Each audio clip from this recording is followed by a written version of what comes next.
Salut à tous les amis, j'espère que vous allez bien. Bienvenue dans cette nouvelle vidéo. Brésil-Colombie, dernier match des phases de groupe pour cette édition de Copa América. Maintenant, les choses sérieuses vont commencer. On connaît déjà les affiches, on en parlera beaucoup plus en détail dans une nouvelle vidéo. Dans ce groupe D où il y avait le Brésil, la Colombie, le Paraguay et le Costa Rica, match nul, synonyme de 7 points pour la Colombie qui termine premier de ce groupe. Le Brésil, 5 points, deuxième. Et le Costa Rica, quand même, est-ce qu'on peut dire que c'est une surprise? Parce que techniquement, Paraguay et Costa Rica, pour moi, il y avait beaucoup. Le Paraguay était supérieur que le Costa Rica, mais c'est pas ce qui s'est passé. Le Paraguay, ils ont perdu tous leurs matchs. Et le Costa Rica, grâce au match nul qu'ils ont fait contre le Brésil lors du premier match, a pu terminer avec 4 points. Alors, déjà, dans ce match-là, le Brésil avait l'obligation de gagner parce que on attend cette sélection brésilienne, on attend Vinicius, on attend une sorte de révolte avec les joueurs qu'il y a, les Rafinha, les Rodrigo, etc.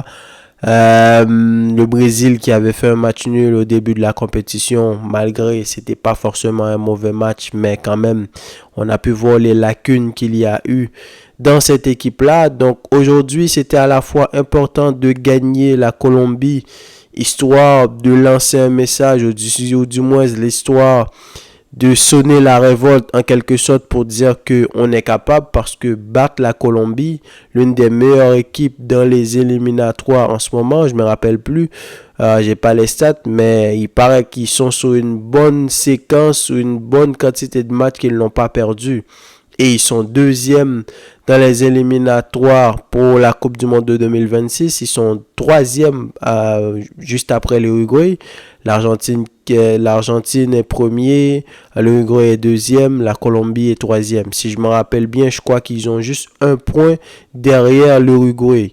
Donc, battre l'Uruguay, ça veut dire que tu gagnes contre une équipe qui est meilleure que toi en ce moment, que ça soit en termes de résultats, que ça soit en termes de régularité, et surtout dans son jeu, la Colombie a un jeu beaucoup plus défini que le Brésil.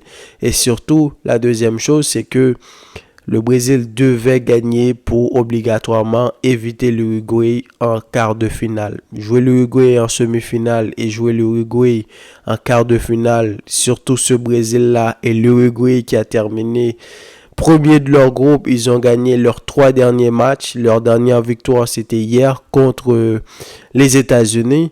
Donc voilà, résultat final, c'est un match nul et que du coup, le Brésil n'aura pas Vinicius qui a pris un carton sur une faute sur James Rodriguez. Donc je pense que c'est dur quand même comme soirée pour les fans du Brésil. C'est vrai qu'on peut se dire, c'est pas encore terminé, ça reste le Brésil, il y a de l'espoir.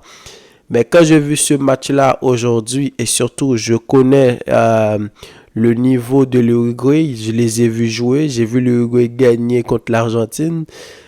Et surtout, ton meilleur joueur, Vinicius Junior, ne sera pas présent. J'ai très hâte de voir qu'est-ce qui va se passer. Alors, 11 de départ du Brésil pour ce match-là. Alisson dans les buts. Wendell à gauche, Danilo à droite. Militao, Marquinhos en défense centrale. Double pivot, Bruno Guimaraes, Joao Gomes. Devant, Paqueta, Vinicius, Rafinha et Rodrigo en attaque. Rafinha qui n'avait pas joué lors du dernier match, c'était plutôt Savio, mais aujourd'hui il est revenu dans le 11 de départ et il nous a régalé avec un énorme coup franc. De l'autre côté, pour la Colombie, c'est Vargas dans les buts, Munoz à droite, Machado à gauche, Cuesta et Sanchez en défense centrale, au milieu de terrain, Rios, Lima, Arias, et en attaque, James Rodriguez, Luis Diaz et Cordoba. Alors, la Colombie avait déjà 6 points sur 6 Pour eux, un match nul était synonyme de la première place, était synonyme de... Déjà, ils étaient qualifiés, était synonyme pour eux d'aller affronter le Panama. Donc, c'est pour moi ce qui peut expliquer le début de match de la Colombie. Parce que en début de première mi-temps, le Brésil était excellent pour moi. Ils y allaient. C'était un Brésil qui se disait qu'il devait gagner. C'était un Brésil qui attaquait. Certes, ça reste un peu compliqué parce que j'arrête pas de le dire. Ce Brésil-là, le niveau du milieu de terrain du Brésil, des Bruno Guimaraes, Joao Gomes, Lucas Paqueta, ça manque un petit peu. Du coup, certes, le Brésil attaque, mais ça passe sur les côtés, des longs ballons. T'as pas de véritable attaquant, donc tu es obligé de constamment passer sur les côtés. Un Lucas Paqueta qui monte beaucoup plus haut que du coup, derrière, tu es censé attendre de Joao Gomes et de Bruno Guimaraes pour sortir les ballons. Une équipe colombienne qui était quand même passif au début du match. Donc, le Brésil a tenté des dribbles de Vinicius, des dribbles de Rodrigo, Rafinha, etc. Donc, contre toute attente, sur un coup franc, ballon tiré par Rafinha qui est allé au fond. Très bel coup franc de Rafinha. Le gardien, il est allé le chercher, mais il n'a pas pu. Il y avait de la puissance, il y avait de la précision. À ce moment-là, on était 1-0. Et là, je me suis dit, c'est bien, c'est mérité parce que le Brésil joue.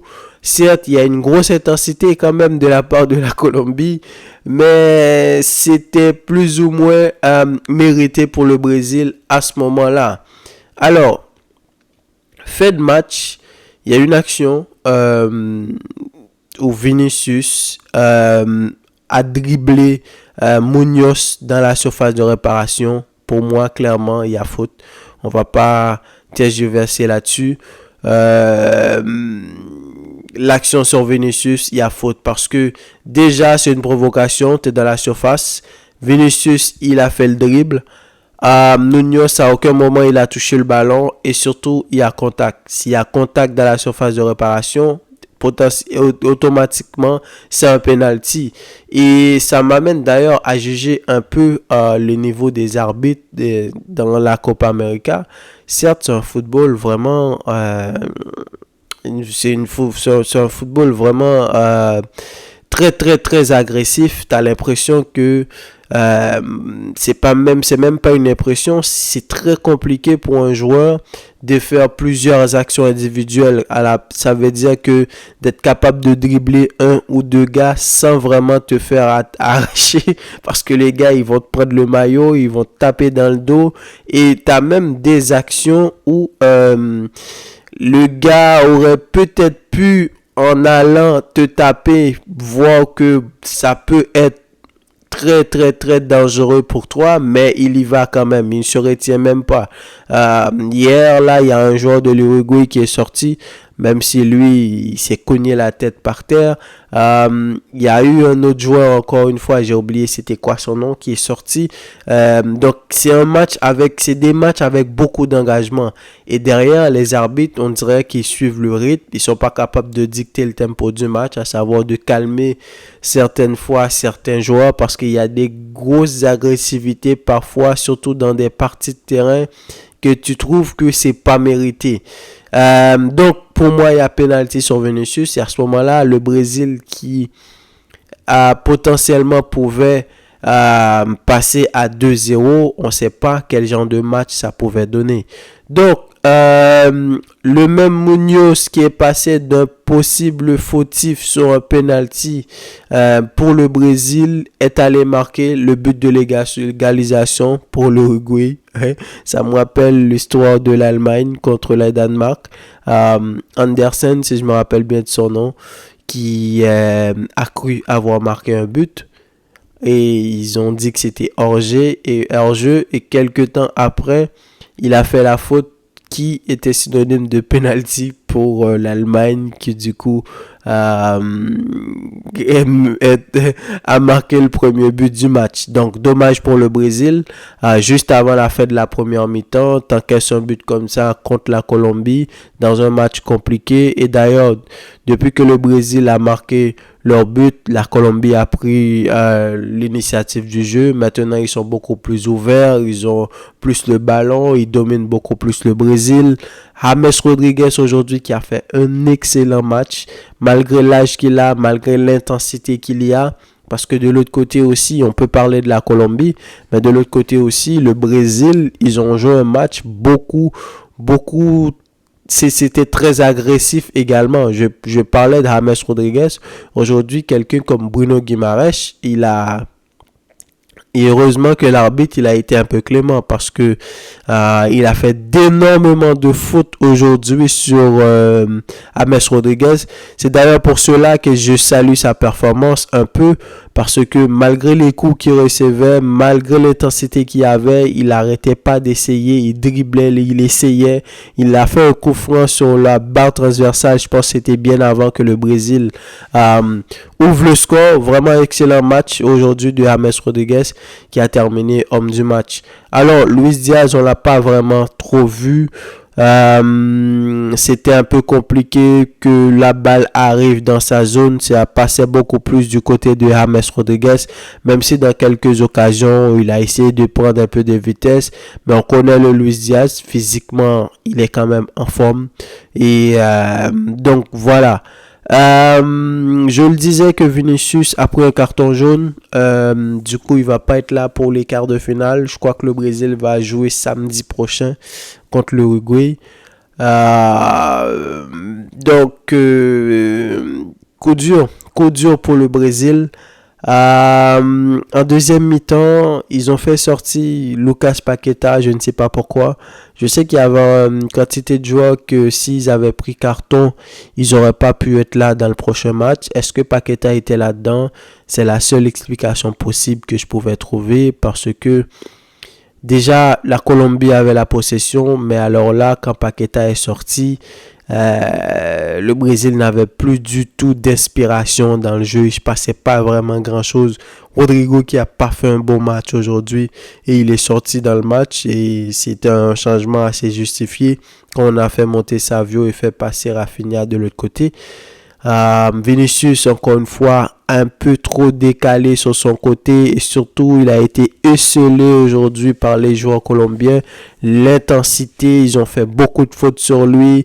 Ils ont essayé, du moins, ils ont réussi quand même à le bloquer dans cette partie de terrain-là. Et dans ce genre de match, il faut que tu sois un genre de joueur, un genre de génie qui a beaucoup de facettes dans ton jeu pour t'en sortir, à savoir reculer de temps en temps, revenir faire le jeu, participer au milieu de terrain, être capable de déclencher des frappes de loin, etc. Mais ça fait pas partie du jeu de Vinicius et quelqu'un qui pouvait te l'apporter, c'était Rodrigo, mais malheureusement aujourd'hui il n'a pas été dans un bon match.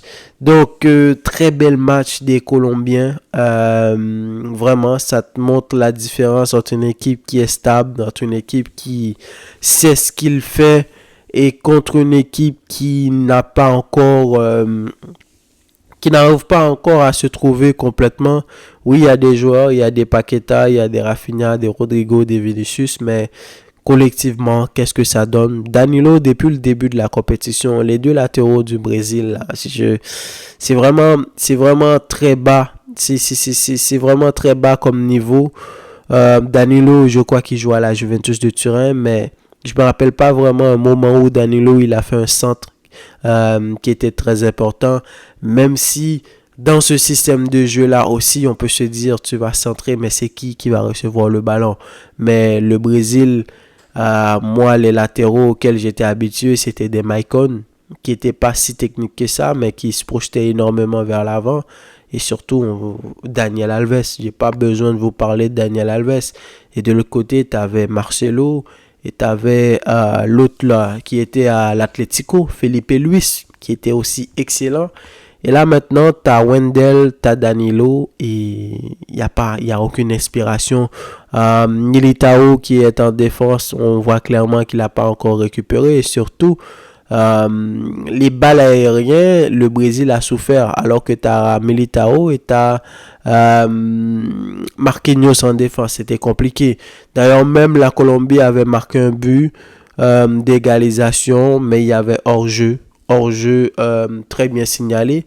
C'est les genres d'action où on se dit, oui, le joueur qui a marqué, il n'était pas hors-jeu, mais le joueur qui était hors jeu, il a suivi l'action. Donc, dès qu'il a suivi l'action, peu importe que c'est pas lui qui était hors jeu, obligatoirement, c'est hors jeu qui doit être signalé, but annulé. Mais ça n'a pas empêché à la Colombie d'harceler le Brésil, d'aller à un moment donné pour essayer de trouver l'égalisation. Et même en deuxième mi-temps, le consigne, il était clair, c'était de gagner le match et ils ont essayé. Ils ont eu d'énormes occasions.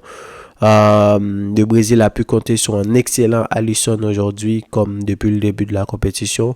Lui, il assure en remplaçant Ederson dans les buts. Donc voilà ce qui s'est passé globalement aujourd'hui dans ce match-là.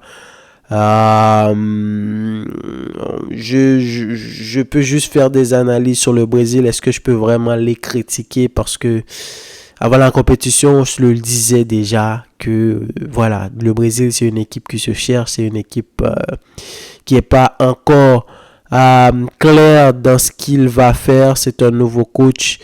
Heureusement quand même, ils ont terminé deuxième. On ne sait pas ce qui aurait pu se passer contre le Paraguay. Certes, ils ont gagné, ils ont marqué, mais imaginez que rappelez-vous, en début de deuxième mi-temps, le Paraguay a marqué très tôt. Ils ont failli marquer le deuxième but. On ne sait pas ce qui aurait pu se passer après.